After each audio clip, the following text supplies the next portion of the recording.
Hey, I wanted to give a little update on Gilroy's housing element. So as you probably know by now, this is our 8-year plan on how we're going to grow housing for all income types. The research has already been done. All that is embedded inside of our fifth element. There's no more like community outreach to try to figure out what our needs are. We already know what our needs are.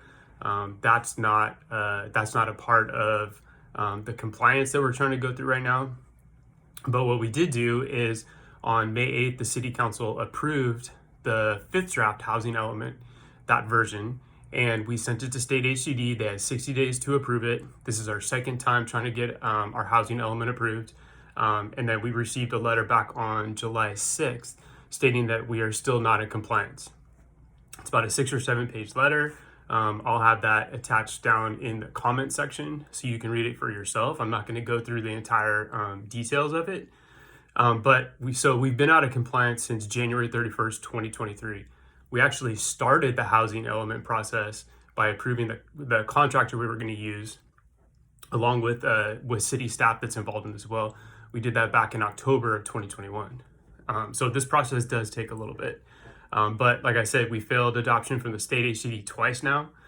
We are subject to what's called the builder's remedy. You can find out more information about that in the comment section as well. Financial implications and losing financial incentives on being compliant. So one of the main ones that I can think of that you would probably know is called the PLHA funding. That comes from the state and that goes towards basic housing needs. That's what we use right now in the city to fund places like St. Joseph's, Compassion Center, a lot of housing activities, 1.39 million. That's currently what we get right now. And you can find more information about that on other videos that I've done. I also just want to make a quick note too that there's many jurisdictions that have already completed this process, many of them that are around us. And some of those have actually been awarded as a pro-housing city. And so there's this push and pull about, whether we should tell the state, we know what we're doing, forget you, and try to fight them. And then there's also the other side where cities are actually getting funding right now to implement their programs. So we do have programs, great programs inside of our housing element. Our housing element, we've done, I would say we've gone through great strides to get a really good housing element.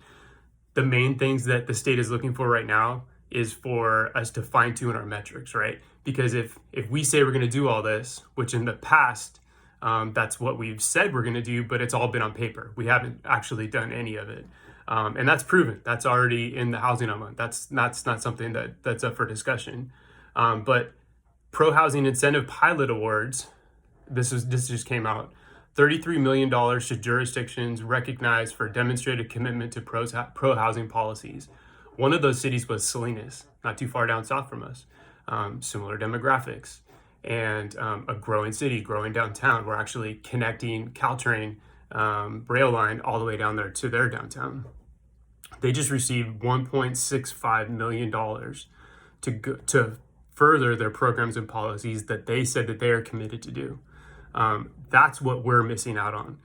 We have a lot of great programs and policies and things that are unfunded inside of our housing element. We could desperately use funding like that. And there is always still an option to go that direction. I just don't think that we're there yet. So here are some items that are in the housing element that we need to clarify and go through a little bit. First off in the letter, it's fair housing enforcement and capacity. There's a lot of details about that. They want to know more metrics on the programs that we have provided, including accessory dwelling units, missing middle housing, inclusionary housing, which is the ordinance that would require a certain amount of affordable housing in every single future project, SB 9 processing, place-based improvements, and displacement prevention. So those are metrics on the programs. And then we've talked a little bit about the sites inventory, and a sites inventory actually just did an op-ed that came out today on it. We have about 40 sites. They're called opportunity sites that are out there. They're vacant and non-vacant land, And that's what we're going to plan to build multifamily housing on. So they want to know more about the suitability of actually building on those non-vacant sites.